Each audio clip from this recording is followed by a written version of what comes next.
So, honey, did you know there's one area that's so commonly overlooked in most businesses that it forces them to work so much harder that they have a lack of balance in their life? There's one thing. Well, there's a combination of things, but there's just definitely one major thing that is so commonly overlooked, that one little fix, it could be a small fix, that will improve or create a greater ability to have greater work-life balance in your life. Well, who doesn't want that? And yet, it stares people in the face every day, but for some reason, we just don't pay attention to it. Well, and I think sometimes it's the last thing people want to do, too. It is, because it's not fun. It's not a fun topic. And it's not sexy. It's not sexy. Although, it will totally change your life. And we've had one client after another. Once they do it, once they overcome the issues and even the fear of implementing this new tactic, but once they get over that and they see the results, not just in their business, but their life. It's life-changing. It's life-changing, isn't it? Yes. We just had a couple recently talk about it. And so who doesn't want better work-life balance? Yes. Right? Who doesn't want to have a little bit more freedom from their job, for the business? So stay tuned. All right, let's get to it. Welcome to the Power Up Your Marriage and Business podcast. We're your hosts, Robert and Kaylee Fukui. I know we're supposed to say we created this podcast for you, but we really created this for us. Because one of the power struggles we witnessed growing up and now dealing with in the present is balancing the needs of the business with priorities of marriage. Does this sound familiar? As children of entrepreneurs, we're often on the receiving end of that struggle. Parents worked so hard to provide that they did not have time for us. We realized it wasn't their fault. They did only what they knew. But not wanting to repeat the past, we've been intentional about building a business that we run as opposed to it running us. Every day we fight to keep the priorities the priority: faith, family, and finance, or the business. Some think it's impossible, but we say it's possible. You just need to challenge the false belief that a successful business only comes at the sacrifice of your family. It doesn't have to happen that way, and we know we're not the only couple to think this way and achieve it. If you listen to some of our past episodes and tune in for future ones, you will hear from some amazing marriage experts and entrepreneur couples that have been able to build a thriving marriage and prosperous business at the same time. So that's why we created this podcast, to be in the front row and hear from others that have gone before us. And from time to time, we'll share what has worked for us as well. But we know there's more to learn and want to take you along for the ride with us. We may never get it perfect, but with intention, we can all build a thriving marriage and prosperous business. So thank you for listening. Sit back, get comfortable, and let's power up your marriage and business.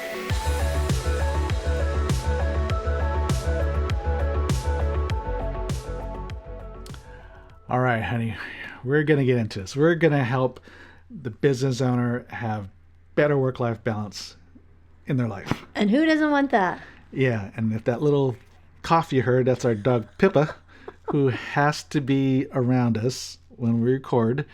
So as soon as we get into the studio, she's either going to barge in unless we just let her in, right? Yes. And so she's just part of the family. So anyways, if you're watching the video, you can see her licking my hand.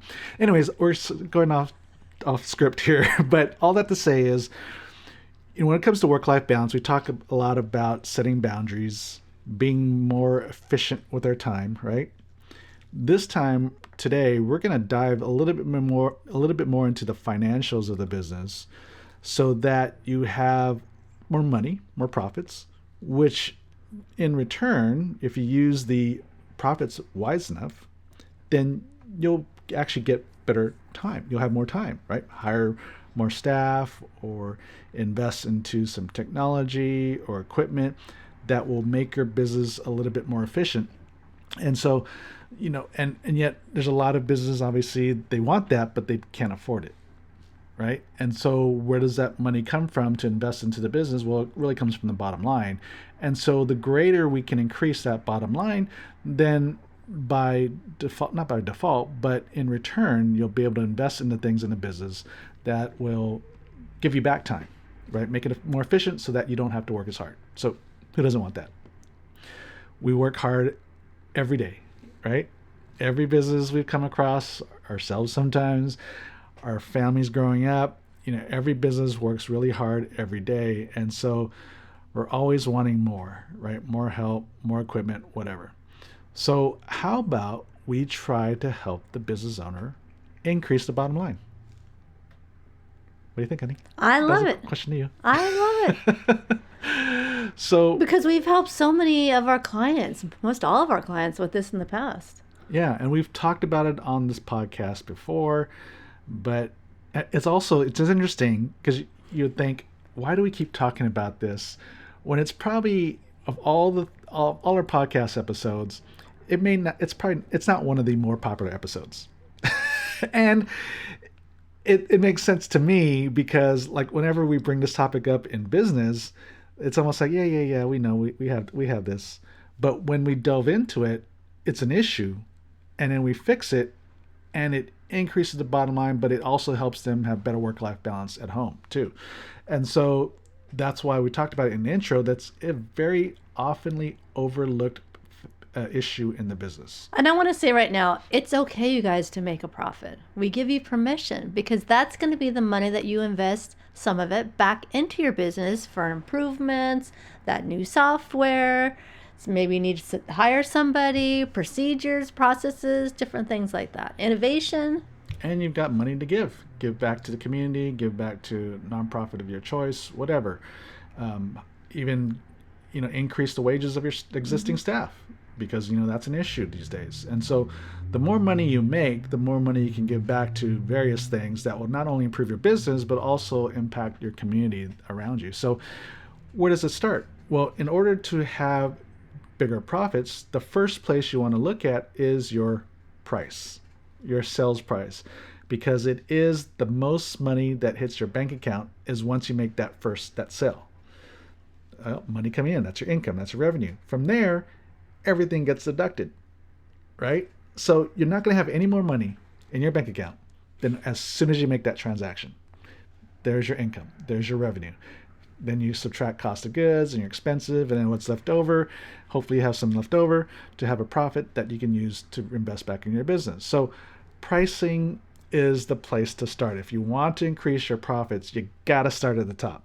And we don't want you guys as barely getting by, from paycheck to paycheck, or not taking a salary, not having enough groceries to feed your kids and your family. Yeah, and while we're at it, before we get into it, right in the show notes, there is a link to our course, Price for Profit. And we're offering a 50% discount with the code podcast. And it is step by step. I don't know if there's a pricing course out there like this, because like I said, this topic does not get addressed. I mean, when's the last time you heard about a course or something around pricing? And this is a step-by-step process that we do with all of our clients to help them determine what is the best value-based price that will optimize their bottom line. And of course, there's all kinds of things, I'm sure you're thinking about is like, well, if I increase my price, I'm going to lose customers. Well, we'll get to that, right? But the first thing you want to do is a little bit of a word problem. Word problem, honey. Your favorite, right? You love word problems. I don't love it.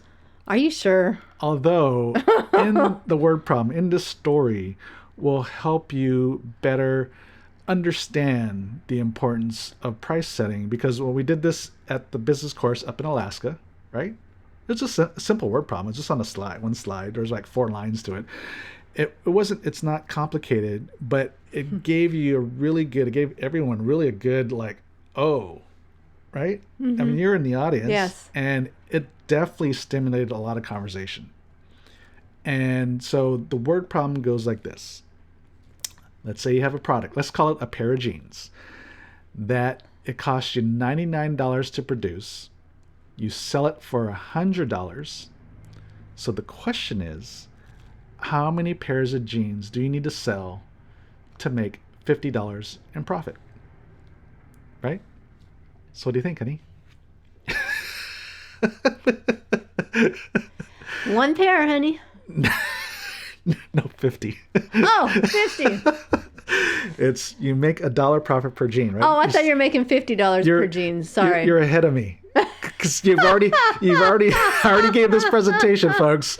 So no, it's not that she couldn't do the math. It's that she's going ahead of the conversation. Well, leave it to me. She's 2 steps ahead. Okay, so it costs you $99 to produce a pair of jeans. You sell it for $100. That Yes, means you then make you do make a dollar, a you're dollar right. profit per pair of jeans, which means in order to make $50 in profit, you need to sell 50 pairs of jeans. Now, second question is, honey, same pair of jeans cost you the same amount of money to produce, $99, but instead of $100, you sell it for $149. Now, honey, how many pairs of jeans do you need to sell to make $50 in profit? One. One. There you go. Got it. Yay! So, kind of an extreme example, although we've had real case scenarios that are very similar to this. But just think about this, right? Same product, but 2 different sales prices, but dramatically different way of making a profit, and a dramatic increase in profits from selling it at $100 versus $149. And so just think about it, especially for you women that buy more of these designer jeans, where $100 or $149 is a realistic number, right? Yes. And so think about it. If you were the salesperson in a department store and one of us said, okay, you have a choice, and you either sell, I need you to make $50 in profit. So either you have a choice of either selling the pair of jeans at $100 or $149. And as soon as you make $50 in profit, you get the rest of the day off. Okay. Which one are you going to choose? The 149. Why? Because I only have to sell one. It's right. It's only have to sell one. And so, because you're already thinking about how much work is involved to sell one pair of jeans, regardless of the price, right? And at 100 to 149, is that really a big price difference? Is it? No. I mean, Not if it's a designer and it's something everybody loves. yeah, designer jeans, and it could be different brands and all that. But you can probably come up with a pretty good sales pitch, talking about the right features and benefits and all that to sell the 149.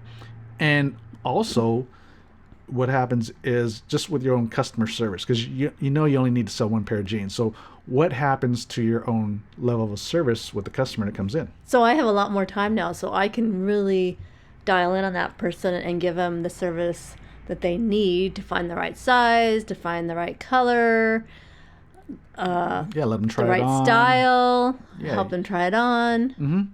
Because it could be, in a brand, right? They probably have different pairs of different styles of jeans in a brand. So you don't have to be focused on just that one pair. Right, and I could go get them, the different sizes. It's nothing more frustrating. You're in the dressing room, especially trying on pants. Oh my gosh, jeans, it's horrible for me. And I need to take like 5 of each size to find the right one, because they're not all this, even though they're a size 2, not every pair of 2s is the same size. And so it would be so nice to have somebody go and get you a different size if you need it, or a different color, or a different style, because we're all undressed. Who wants to get all back dressed again and go out and find what you want? Go through the rack. And you might even go find her a different blouse or something like that to see how it looks on a different thing, even if she's not looking to buy a blouse, but just to see how it looks. Maybe even a pair of shoes, right? Yeah, And they so- do that at Nordstrom's. I'm sure they got personal shoppers, sheepers. Serving coffee or latte or whatever. Yeah. But all I have to say is, you can spend a good amount of time with her because you only need to sell one, right? And you're going to get the rest of the day off. So you might only need to serve 2, 3, maybe 4 ladies to get that one sale, right? Versus you have to get 50 people to buy 50 pairs of jeans. Yeah, I don't know how many days that would take you to do that. And so you just think of the workload, number one, but then the level of service you can, upgrade yourself to. So the customer is going to have a better experience. Well, and they're likely to come back again, repeat, Yeah. because, oh my gosh, I can go back because she really helped me out so much. She brought me all the clothes. She brought me shirts, blouses that would go with it. And it took me a lot less time than me having to go back and forth finding sizes and styles. And she might be walking out with the whole outfit. Yes, That's what probably would happen. Right? I'd get the whole outfit to go. Right? Because the mentality shifts when you're working on high margin, low volume. The mentality shifts for you as the business owner, the salesperson. And so now you're not even thinking, you're thinking, I just need one pair of jeans. So now I'm going to do all this, right, to serve the customer, to get that one sale. But in the meantime, because of that level of service and all the blouses and the shoes and stuff that you're bringing for her to look at so she can see how the pair of jeans look with different outfits and all that, next thing you know, she's walking out paying a lot more money, spending a lot more money than just even that one pair of jeans. Well, and we're walking out feeling good about ourselves because we found something that fits us with the personal customer service and something that we feel great in. Because, these days, you go to even some of the high-end department stores, Macy's or whatever, maybe Nordstrom still, I think their service is still up there. But, if you're left to your own vices and you're just going to go and try on pairs of jeans, you're probably just going to get the pair of jeans. Yeah, and it takes me a long time. And then good luck trying to find someone to even take my money these days. Yeah, so cash me out. so you're gonna try on whatever you select, because as the salesperson, you're probably not going to be as in tune to service like we were just talking about with the first scenario, because you're so worried about getting as many people as possible to buy a pair of jeans. So you just want to get as many people as possible to try on jeans, right? Mm-hmm. And so you're not going to be conscious about thinking about serving that one customer with different blouses and shoes and all that kind of stuff. So you might, even if you do get 50 people to buy 50 different pairs of jeans, but that may be all they buy. They might get a pair of socks or something like that. But all that to say is, when you don't provide that additional level of service, the actual, just talking about average sales per transaction, your per sale transaction actually goes down when they're not provided as much service. Mm-hmm. Right? Well, too, and I want to say, when you have the personal customer service like that, they bring you stuff that you probably wouldn't have thought about, like trying on. I remember shopping when I was a child with my mom. My mom would say, like, oh, what about trying this on? I'm like, oh, I don't really like that. And she's like, no, just try it on. And I tried it on. I'm like, oh my gosh, I really like this. And so people are buying more right there because they find that one pair of jeans, or they find another pair of jeans that they really like. And like you said, a shirt, a mm-hmm. blouse, mm-hmm. then they get the whole outfit. Yeah. And so what happens is so going back to the word problem, I guess we've been talking about the word problem, but you have a choice, right? Do you want to stay with the price you're at and the margin you're at, which is forcing you to work a lot harder, or do you increase your price a little bit to increase your profit margins that will basically allow you to work on less volume? So it's either low margin, high volume, or high margin, low volume. Those are the choices you can make, right? And so if you're already feeling yourself spinning your wheels, you might have a margin issue. You're spinning your wheels, trying to make sales, and the bottom line's still not growing the way you want. So you're thinking more sales, more sales, more sales.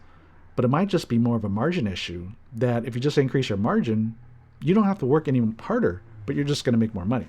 Well, and sometimes you tell yourself you just need to sell more, but you know what?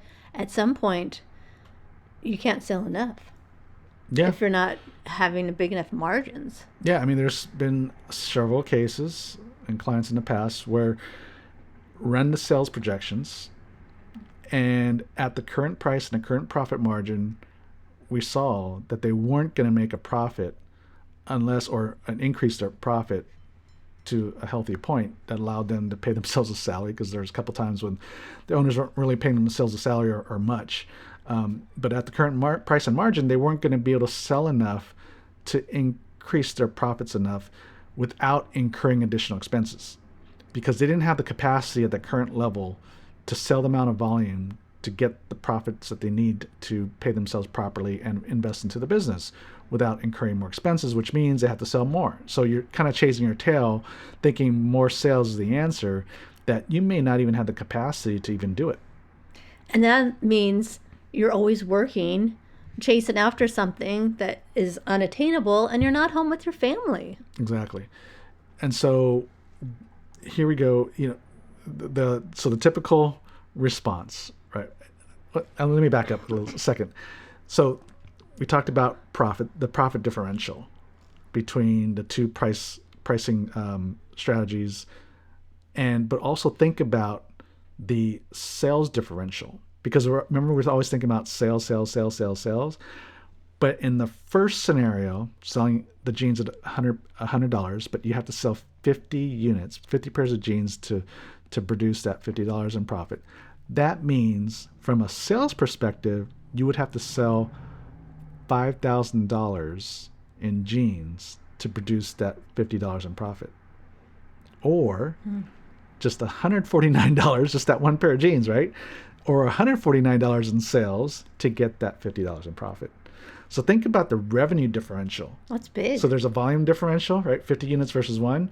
But when you look at a total sales revenue differential, 5,000 versus 149, I mean, think about it. So that's an illustration of, don't get so enamored by sales, because more sales isn't necessarily the answer, right? In this case, lower sales equaled better profits or better profit margin, and the same amount of profit as if you would have sold $5,000 in jeans. So huge swing, right? And we've had a couple scenarios. And so going back to the fear of increasing price, right? Every time we talk about price increase, there's always that natural fear. Right, and we've walked plenty of clients through. We've held their hand through the whole process. But think about this.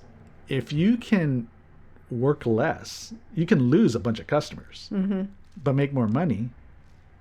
Is it that much of an issue? Right? Now, it kind of starts to sound a little bit like not caring about customers, but it's not. It's actually, we are caring about customers in the sense that when you don't have to work on such volume, you're able to take care of your customers to a greater extent. Right. You can go that extra mile to give them better customer service, or if they need a little special thing or have a question, you're there for them. Yeah, you can take the call and help them. Yeah, in fact, one of the young guys I'm mentoring right now, he said to me, oh, so actually selling at a lower price is actually greedy. Because what happens is you're forced to get more and more customers, and you may not be able to give the level of service they deserve by charging a lower price. And it looks more like transactional, because, oh my gosh, we got to sell these 50 pairs of jeans. Yeah. And we're everyone that comes in, we're trying to sell them those jeans, as opposed to we sold one. You're trying to close the deal right as soon as they walk in the door. And yes, more transactional as opposed to relational, right? Just that scenario, selling a pair of jeans we just talked about, right? It's supposed to be more relational when you're taking care of that one customer, right? Hand and foot, literally. Blouse, shoes, jeans, whatever. Just really taking care of her. It's much more relational. And people spend more when they feel taken care of. Well, and they come back, the repeat customers. And that's what we want. And you get more referrals. And then ultimately, because there's the other flip side of things. I know we've heard this, and even at the conference up in Alaska, one of the gals came up to me during a break, and she's like, "Wow, I feel so bad. I mean, because there's customers that really can't afford, the market rate." And I said, "Yeah, but number one is when we're thinking that all of your customers can't afford that going rate, then you are shooting yourself in the foot, because I know there's a good percentage of them that can, but you might as well charge the going rate, number one, and then have ability to discern or figure out who really can't afford it, and then not them just saying they can't afford it. Right, not just saying they can't afford it, because nobody wants to pay more than they need to, right? And so everybody's going to want a cheaper price. So that's just a given. So you don't ask people, hey, can you really afford this? Because a lot of them will say no, even though they can. And so when you make higher profits, charge the going rate or charge what you need to charge to make a good profit. When you have more profit, you can actually give more. Like I said, even at the conference, instead of discounting my rate, I'd rather give it away. And I know I have so much I can just give. For me, as a consultant, I can just give my time. And so I'd rather give of my time than discount my rate, because when I discount my rate, I've found that those customers or those type of clients are a little more difficult to serve. And I think they expect more than the clients that are paying my going rate. Mm-hmm. Well, and I want to do the disclaimer that you budget that in. It's not like you're just going to give everything away to everybody that asks for it. Yeah, and also I have a process on how I evaluate, are they really in need or are they just saying it? Because I've had people in the past say, oh, I really can't afford it. Basically, can I get it for free? I mean, literally had that. They didn't even ask for a discount. They asked for it free. And I said, no. And so a week later, he came back. Same guy came back, said, oh, I got the money. You'd be surprised when you guys really want something bad, people find the money. Yeah. Remember when you were a kid and you really wanted that toy or that candy or whatever? You saved up and you got it. Yeah. You found a way to get the money. Oh, yeah. And it's the same people that say they don't have money, but they have the latest iPhone. Yeah. So or they go to figure. Starbucks every day. Yeah, go figure. So anyways, all to say is you can't just, we feel bad for people, and I get it, that can't afford it. But number one, we're also making a lot of assumptions of who can or can't afford it. So I'd rather set the price that I need to set, and then I just become very discerning and selective on who I give away to, right? Just like I budget it. And so all that to say is, and then the other part of, making more money besides giving is if there is a market, an underserved market, because there are plenty of those, right? Like even as a consultant, there are plenty of businesses in, say, South Central LA that can't afford our consulting prices. So I know that. I know there's an economic issue too with some. But so what I do is I figured out a way, whether it's digital courses and group stuff and all that, figured out a way to be able to offer our services at a lower rate, right, without discounting my own value and time. So I can put them in a group or a mastermind group or whatever. And so they pay a lower rate per person, but I still make the money I need to make, right, for my time.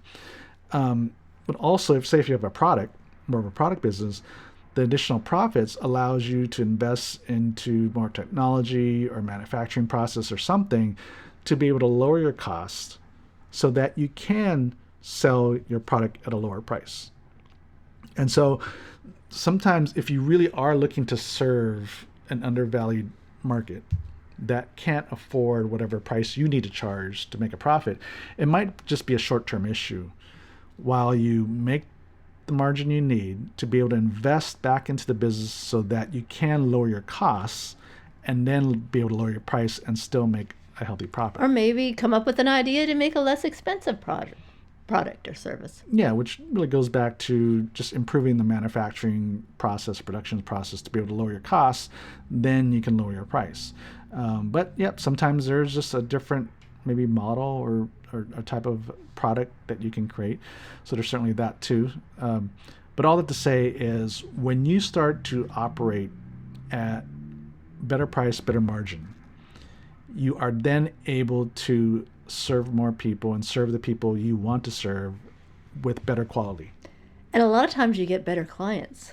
And you get better clients. Yeah, when you are, I guess probably works with products too, but definitely on the service level, people that are willing to pay a higher price, they expect a certain value, right? So I'm assuming that the value of the product, the quality of the product and service you deliver is high value.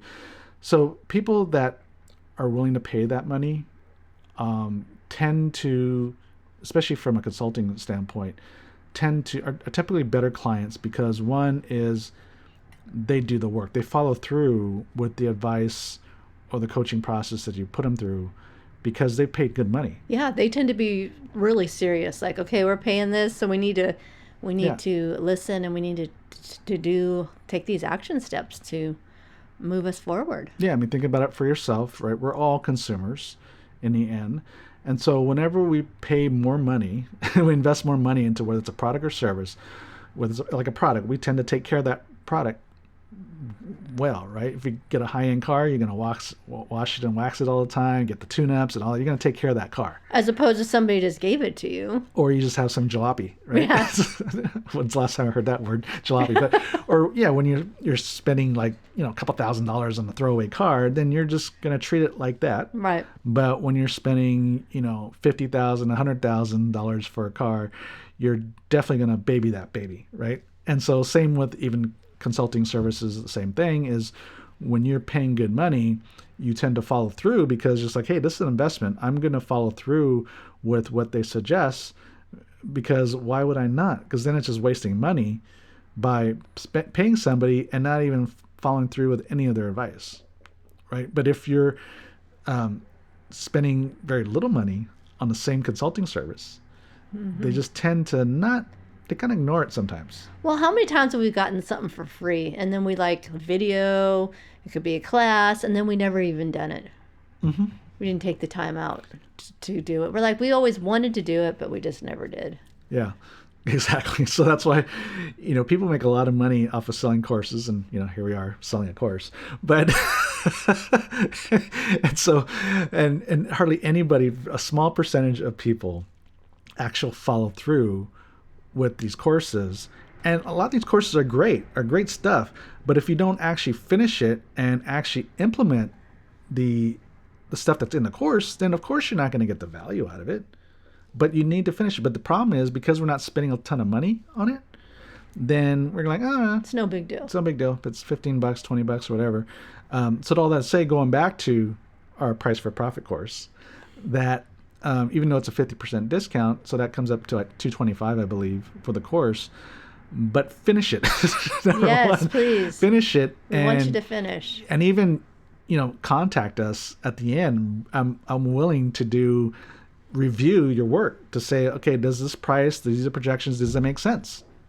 And I'll be very happy to do that for you. So please take us up on that offer. Yeah, but you're definitely going to have to finish those sales and pricing projections. So otherwise, it'll be a waste of time. But anyways, all to say is finish the course, and then you'll definitely get a benefit out of it.